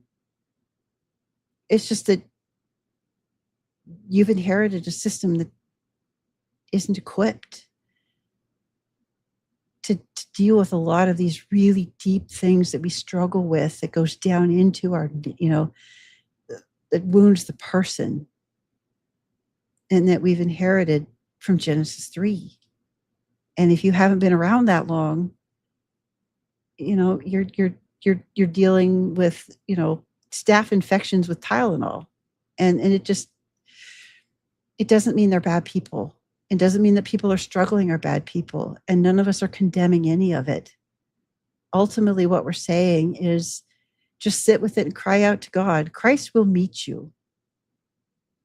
And he will give you direction and lead you where you can find that healing.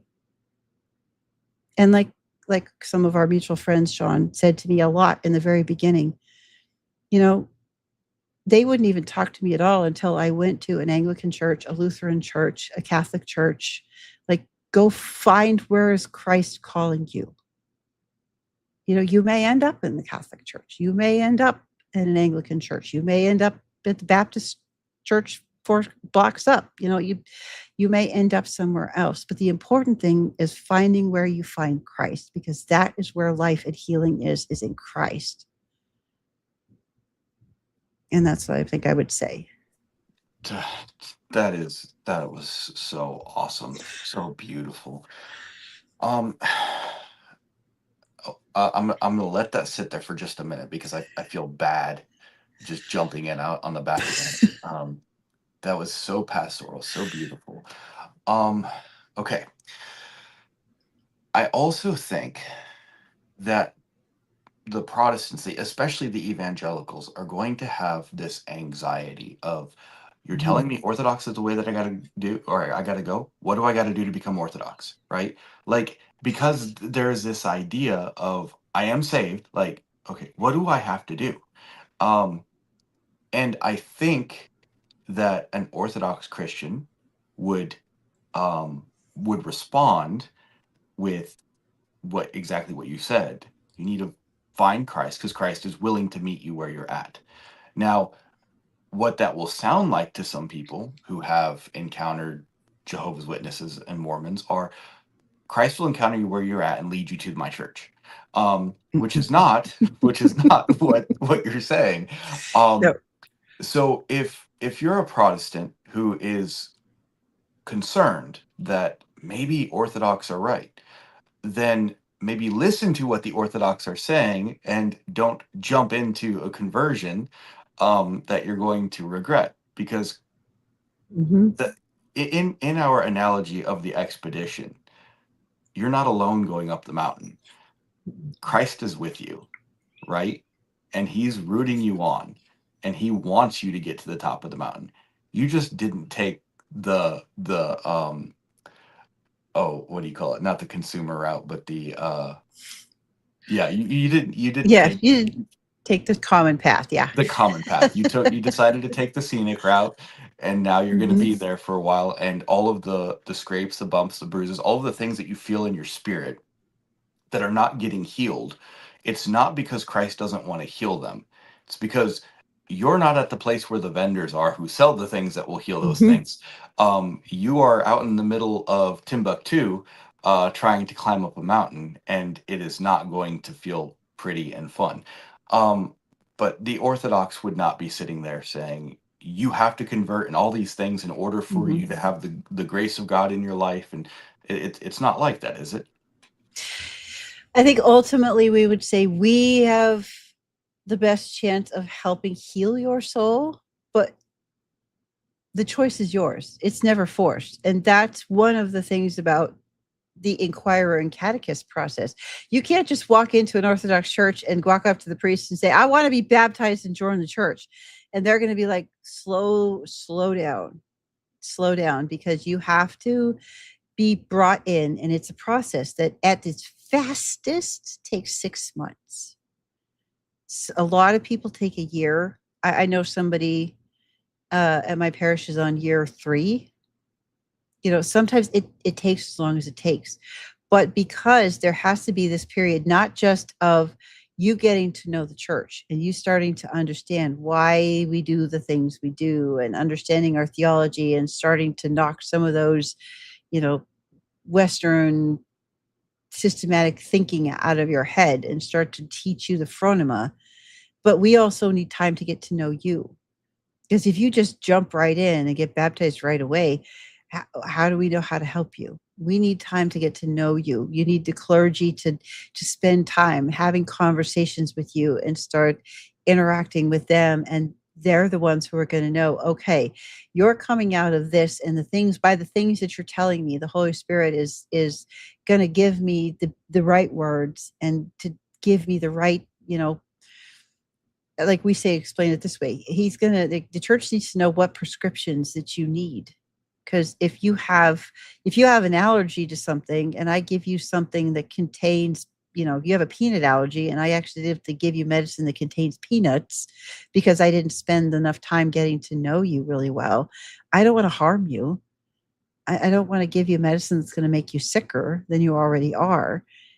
And so it's a very slow process. At no point at a I'm going to say at a real honest Orthodox church, at no point is anything forced. At every point, you have the ability to say, hold on. And at any point, you can walk out the door. No judgment. And you might walk back in 8, 9, 10 months, 2, 5, 12 years later, and you'll be welcomed right back without judgment. Because we understand that this is a very difficult transition for people. And it's hard to face brokenness and healing and how wounded you are. And nobody wants to admit that we're sick.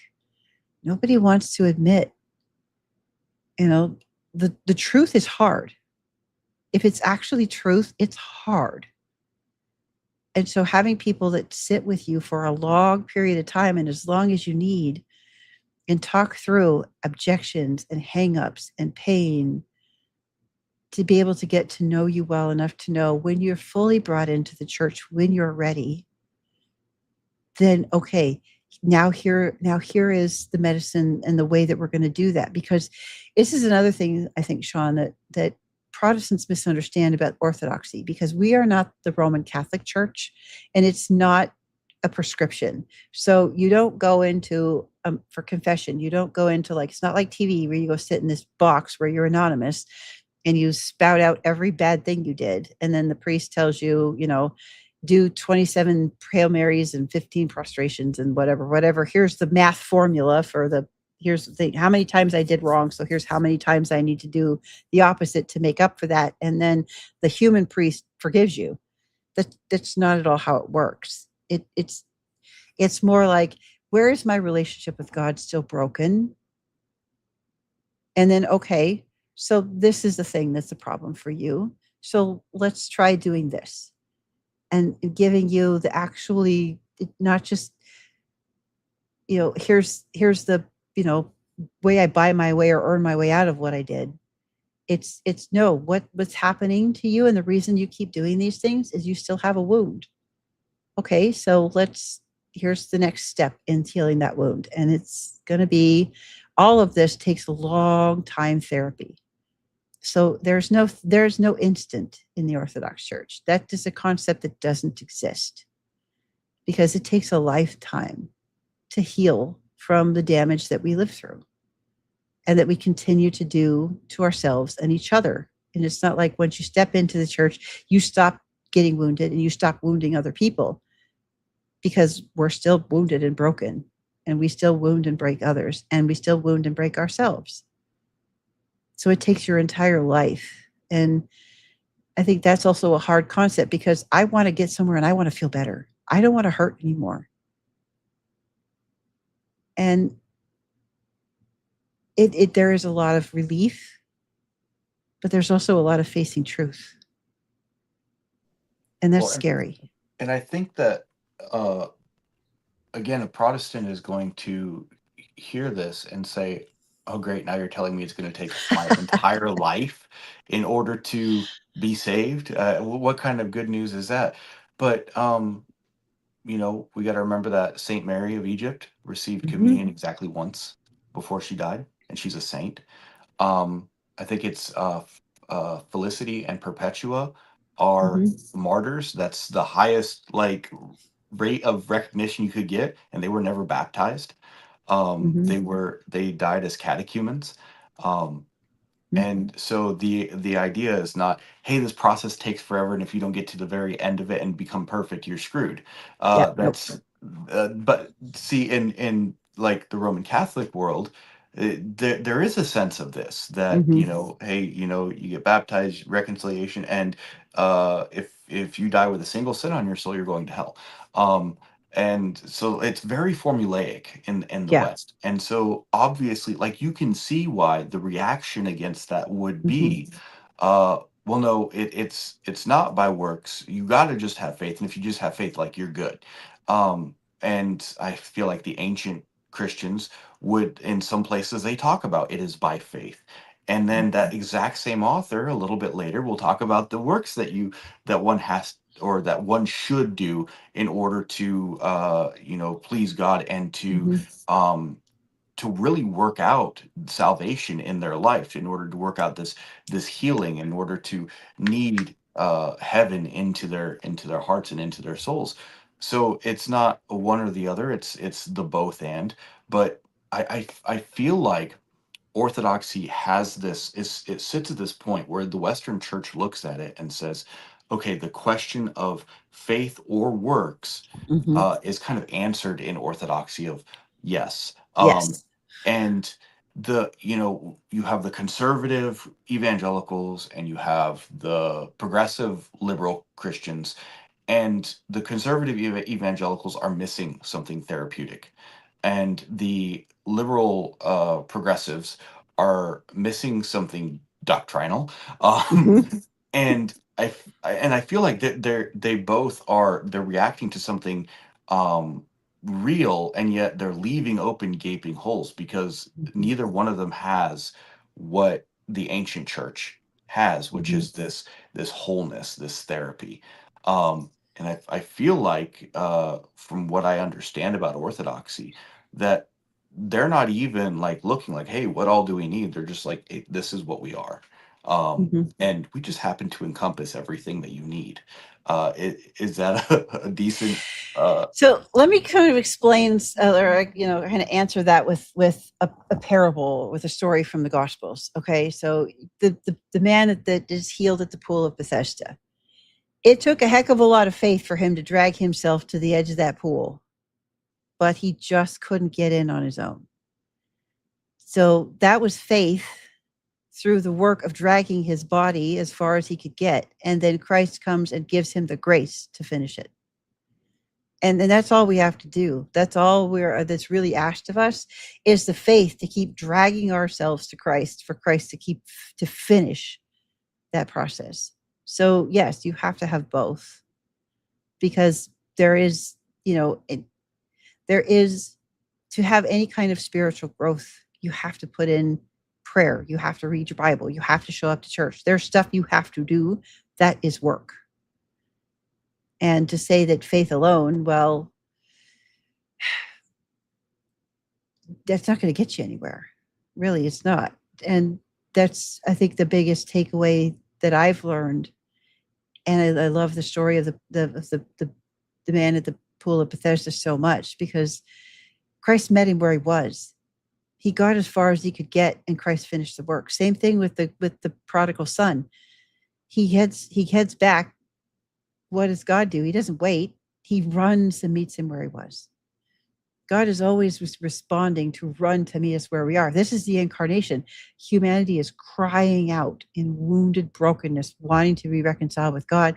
And God, Logos, it tabernacled among us, put on flesh and tabernacled among us, came down to meet us in our brokenness.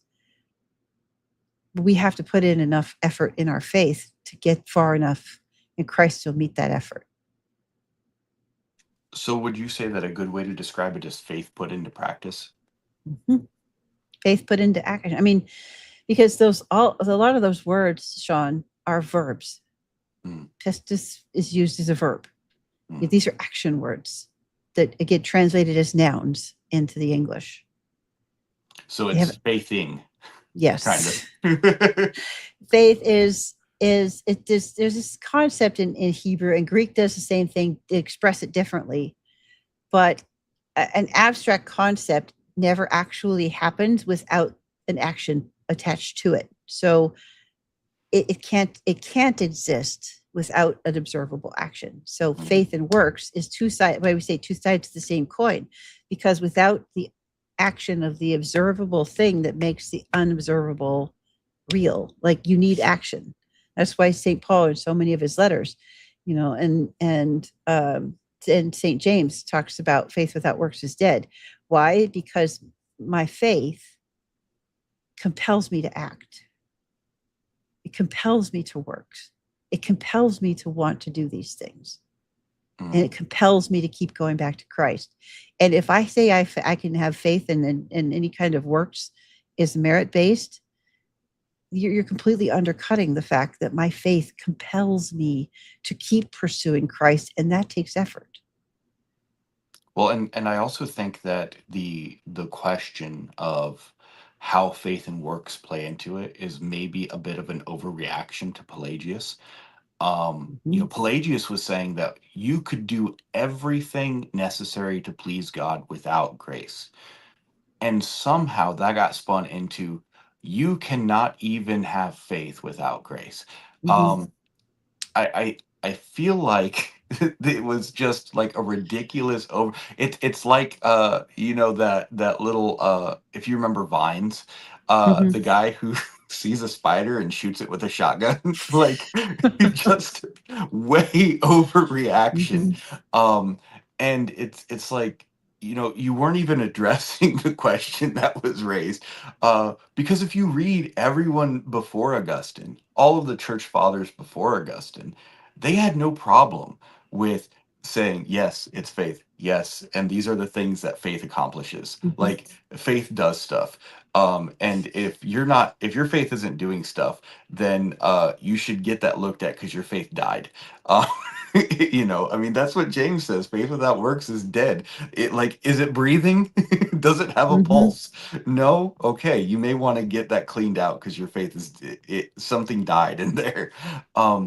And Deborah wrote, "The father ran to meet the son when he was afar off. It wasn't perfect. The Nope. father ran to meet him and welcomed him back." And I think that somebody said, and I can't remember who it was, and I don't know if they were Roman Catholic or Orthodox. It doesn't matter. But somebody said that the entirety of the gospel is in that story of the prodigal son. That just having this faith that you know what my father his servants are fed better than this. I'm just going to go back and I'm going to ask to be a servant. uh and he didn't even get all the way there. He was afar off. The father was watching for him, was looking for him, and the moment that the father saw movement, he's like boom. And then the father does something that no self-respecting man would have done, and he ran. Because a distinguished man, they don't run. They walk everywhere. They're always in control. Homie bolted to go and get his Yep. boy back. And he did it to a son who was walked out of a pig pen. So he's still covered in pig manure and dirt and gross and yuck. And he still embraced him, kissed him, and You mean pulled I him don't back have into to? the family. Like, You mean I don't have to clean myself up before I come to Jesus? you do not. Not at all. We would Oh, say man. that kind of works is a bad kind of work. That's Yeah. the bad works. Trying to fix it myself to be good enough for God, because that never works. But yeah, God, grossness. This is the only time that Luther's metaphor of snow-covered manure is helpful, because we show up as snow-covered manure, and then God turns us into, through grace, Yeah. the fullness of the image of Christ. Yeah. Man, that's beautiful. Yeah, I think Paul says that it's God working in you both to will and to do. And the working there is, of course, that's the Latin version. The Greek is energies, right? Um, and so your will and your work are being energized by God. It's this synergy. Um, Right. and that makes a lot more sense of it. It's not God puppeting you, right? Like No. it's not the uh, I'm just going to cause you to do these things. And that kind of seems to be the gist of a lot of, well, what is it? The real faith will have all of these works. Faith that doesn't have works isn't real faith. And then you're sitting there trying to decide, do I have real faith? Like there's some sort Mhm. of quality to the faith, that this intangible quality that you're like, oh, do I have this real faith? Or am I just self-deceived? And so then you begin having anxiety about whether your faith is faithy enough. Um, Mhm. and and that can get into all sorts of spiraling, right? Mhm. So the thing that they thought would fix the problem only compounds it, uh, right? Turns people into a neurotic mess. Yes, And that's why you hear so much of this conversation ultimately boils down to, am I going to heaven or not? Because we've turned ourselves into a neurotic mess. yes, And in the East, we're able to just be like, I get as far as I get, and God's grace will cover the rest. And when your view of grace is truncated and way too small, that's a very hard thing to put your trust in. But as I'm learning my view of mercy and my view of grace and my understanding of living in an incarnational existence, I don't have those worries anymore. Really, my worry is right now. Am I still making the free choice to participate? Because, like I said, God doesn't force us to do anything. Not in the Orthodox Church. In those other Protestant worlds, you're forced into anxiety and swallowing a whole bunch of stuff you don't want to get your Willy Wonka ticket to heaven. But in the Orthodox Church, God waits to respond, to be asked, and always gives us permission to take it out, and always gives us the gentleness to treat meet us where we are. And see, that's the whole point of this Greek term oikonomia.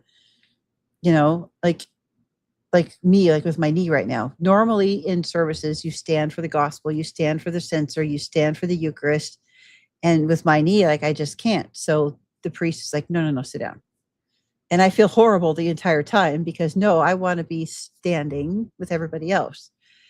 But that also not just is a grace for me, but it's a grace for everybody else, because I have to learn when somebody else is given an economia to not do something that I'm doing, instead of learning to, instead of being judgmental as why aren't they doing that? That moves me to compassion to pray for them.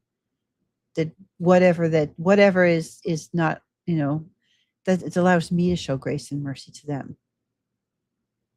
and it makes you have to be humble enough to Mhm. say, you know what, this is what was given to me Yep. by someone whose authority I'm under. And so even though Mhm. I don't want to, even though I don't like it, I would like to work through the pain in order to not be wrong, or not be different. I have to submit. um, Yeah. and in that submission, you're submitting to not only your elder, but in submitting to your elder, you're submitting to Christ, because Right. And again, that stuff is not forced. It's all voluntary. And here's the thing, Shaun, that I think, because I had a lot of anxiety about this in the beginning, and I've heard this in various forms from our new people and my Protestant friends who, still wish that I would change my mind about all this. That, you're being forced into some of these things. And so, well, what if they tell you the wrong thing and you wind up, in a worse place than you were? So if I am choosing to do what my spiritual father gives me to do, like, okay, I show him my wounds and he's like, okay, here's the medicine. And that doesn't work. And I end up not being healed, or I end up even more injured than I was. In involuntary submission, who's responsible for that? Not me. My spiritual father is the one who bears the weight of that consequence before God, not me. And so it's just like there's a whole lot less anxiety there. Can I trust what he tells me? Yes. And if he tells me the wrong thing and I end up more injured because of it, that's not my responsibility. My responsibility is to trust the spirit of the Holy Spirit. And this is where I think the truncated understanding of the Holy Spirit comes into play. because the Holy Spirit is there in those conversations, guarding what he says and guarding what I hear. And so if I, in good faith, follow what I'm told and voluntarily say, okay, I'll agree to that, I'm blameless in that situation. And so there's a whole lot less pressure, and the old pressure of I got to go in the closet with my Bible and figure it out on my own. And now all of a sudden, if I make mistakes because I do what I thought I read and then told, God told me, how do I know that for certain? But if that goes badly, I'm responsible for that. And that weight is on me.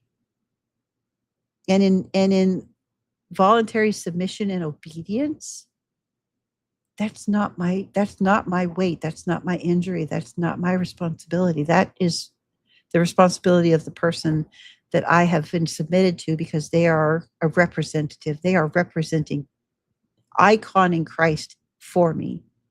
So I'm submitting and giving that to Christ. And ultimately that will be healed. So no, it's not forced. You're not forced to do anything against your will. And I'm not responsible if it goes wrong. So there's a lot less pressure there. And it's a lot gentler way to live. And yeah, we disagree. And, my clergy know me well enough by now to know that I might argue with them a little bit, or I may fuss about it a little bit. But ultimately, I'm learning that it just is easier path in my healing, because I just have to follow Christ's example. And if mistakes are made, that's not my wound to have to be accountable for. I just have to go and get healing for the wound of the mistake. But it's not. Does that make sense? Like it's just a whole lot less stressful way to be, because I don't have this mental spin out of all this other stuff that I used to have as a Protestant. Yeah, it reminds me of, like in the military, if you are hurt during training by doing what you were told to do, it's a lot easier to explain and get the medical attention you need versus I was hurt because I refused to do what I was told to do. That's on me, right? So, Yep. and then that's going to be one where, yeah, that's your bad. You're dumb. Stop being dumb. Yeah. If you would have been hurt doing what you were supposed to do, you would have at least had an excuse. Uh, Yeah. well, I wanted to do this episode. And I know this is a little bit out of myths, and mysteries, or myths, mysteries, and majesty. It's a little bit out of our wheelhouse to do something that's theologically like this. But I've noticed, and I've noticed for a while, that there's a lot of people that are moving towards orthodoxy. This kind of seems to be a I don't want to call it a fad or a trend because that seems to diminish it, but this seems to be like a movement that's happening. And in the wake of that, there's been a lot of ecclesial anxiety that has come up with people saying, well, they're looking at it, they're looking at the arguments, they're looking at the things. And I didn't want to do anything apologetics. I didn't want to do anything of, point for point, tit for tat. I just wanted to have a conversation with somebody who did move that way. And kind of not only bring it to the attention of people like, hey, this is what's happening, this is why, but also if they did have those anxieties, what the response from orthodoxy would be. Because I noticed that the people who were most hit with this anxiety, they're still looking at it through the lens of the Protestant. So they're saying, oh, I'm concerned that the Orthodox may be right, but then they're going to choose to look at it like a Protestant instead of, well, if the Orthodox are right, then I should look at it through their eyes and not have this ecclesial anxiety, because he's going to meet me where I'm at anyway. And that's not to say you won't end up there, but the anxiety, you could just lose that. Right? Like God is not limited to working under a certain administration. God, he has chosen that, hey, this is the way that you should go to get to where I'm going to send you. But if for no fault of your own, you end up on a different path, I'm still going to be with you. Um, and I thought that this is something that probably, I don't want to say it hasn't been done. Like I don't have an innovative bone in my body. I'm not saying it hasn't been done. I haven't seen a video that approached it from this perspective, Mhm. of, you know, just wanting to release the tensions that wasn't either polemical or apologetic in nature. Mhm. Uh, and so, that's the reason. That's the justification. Hopefully Nico doesn't take it down. um, He better not. but if he does, it'll still be on your channel. There you go. It'll still be there. Yeah. Um, so, with that said, is there anything that you want to give to our audience, just as a final thought of, hey, if you could take one thing away from this conversation, it would be this? Or is there anything that you wanted to discuss that we didn't have an opportunity to in this 2 hours? Mhm. I think, Shaun, that I would say that, what would I say? I would say that the first step to finding healing in relationship with Christ is to start to learn to be honest with yourself. And that's very hard. And there's a lot of noise between the arguments online with all of the Theo bros and ortho bros and, mad treads, slinging a lot of things around that get very confusing and hurtful and polarizing. And some people, and I will say this too, in that realm, yes, things have gotten heated and a bit out of control, but some people are stupidly stubborn and need confronted in a way that needs combativeness. And some people need that, but not everybody does, right? So if that's the thing that gets you to be honest with yourself, do it, proceed with caution.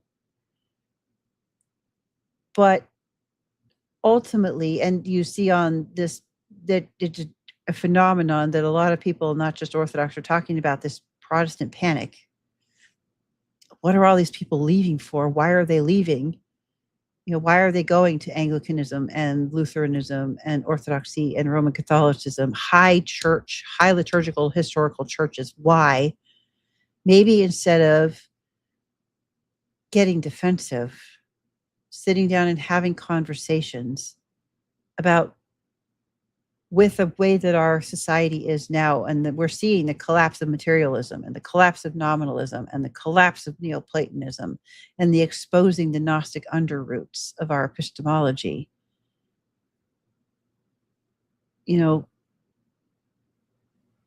Maybe that has something to do with a cultural reset that goes back to, that meets that longing that we're not meeting.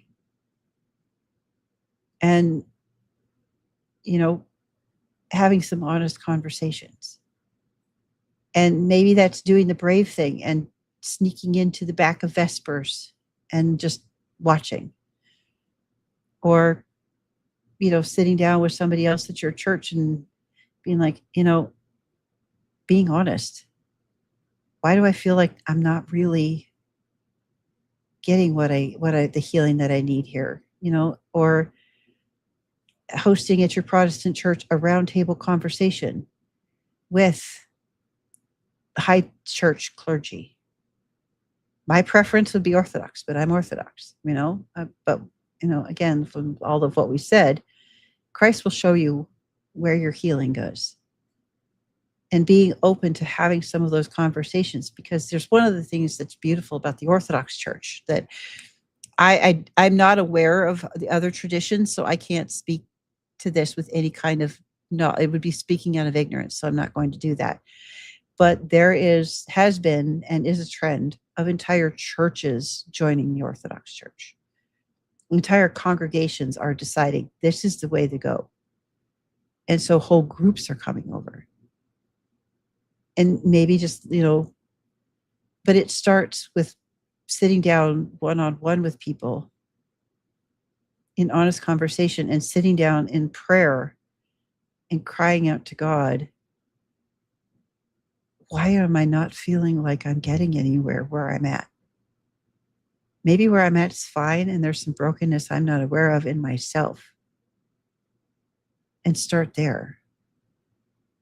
You don't have to drastically throw out everything and redecorate your entire house to look like an Orthodox temple on day one. Like, it starts with just honest conversations. I really appreciate that. And I'm sure that our audience will benefit from that wisdom. Will you let us know again if they want to look you up and find out where you're at and what you're doing? Could you share with us not only your channel, but also the Substack that you were talking about? Yeah, so if you go to my channel, it is When Deep Calls Deep and then a dash and an amber. Because if you just search When Deep Calls Deep, you get some weird Margaret somebody song that I don't even know what that is. So, but on my channel, there's a list of all of the contexts where you can find me. Unfortunately, I'm on Twitter, but that's where a lot of collaboration, conversations and DMs happen over there. So I went and reinstated because I deleted it at one point, but I went and resurrected it again so I could have a way to contact collaborators. So you can find me there. I'm very rarely posting on there, but that's a way to private message me. You can go to my channel and it will have the link to my Facebook page and to my YouTube. My email address is on there, so you can get in touch with me that way. And to everybody that was watching on my channel, because we co-streamed this to my channel too, I would encourage you to come back and watch some of the content over here on 3M and like and subscribe some of their stuff. Let's give these guys a little bit of support, because Shaun and Nico are good friends. We like to give Nico a hard time, but Shaun and Nico are good friends. And especially if you like stuff that's out of the realm and a little bit weird, this is definitely the place to find out of the normal realm and a little bit weird. So, come over and give these guys a try. But yeah, and then if I can, for just a second, really quick, I've got some really cool stuff that's coming out. Tomorrow, we're filming part 2 of the Baruch series, and Spencer is joining Troy and I for that, which is going to be awesome. We're going to talk about wisdom. And then Tuesday, I've got a new friend, Father Ron, from the channel Remote Orthodoxy, coming to have a fantastic conversation about Genesis. You're going to love it. If you're into the book of Genesis, this is going to be, I'm so excited about this conversation. And then we'll be right after that filming part 3 of Baruch and the Incarnation. And we're going to get into how the apocryphal books definitely are necessary to understand the narrative and the incarnation. And so we're really going to dig into that. And then coming a little bit later, my thesis advisor and mentor, Dr. Dillon, is going to be coming in to talk about her new book. So I'm going to get to interview her. That's going to be fantastic. It's just a really, really fun, deep, nerdy. So if you like deep, nerdy theological and Bible conversations, head over to my channel, because you're going to find a lot of really, really, really interesting stuff over there. So, but yeah. So for my audience, come check these guys out, especially if you like weird stuff about vampires and werewolves and all of that big craziness. There's some really good stuff over here. I enjoy listening to it. Sometimes I don't always comment, but I usually always am listening to stuff either later. I try to catch them live, but I don't always get to. But yeah, that's where people can find me.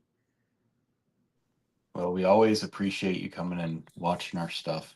I unfortunately don't know any of the upcoming stuff that Nico has prepared, because he's in Serbia right now, and this was kind of this is the end of the Saint Shaun takeover. So we will be returning to your regularly scheduled programming.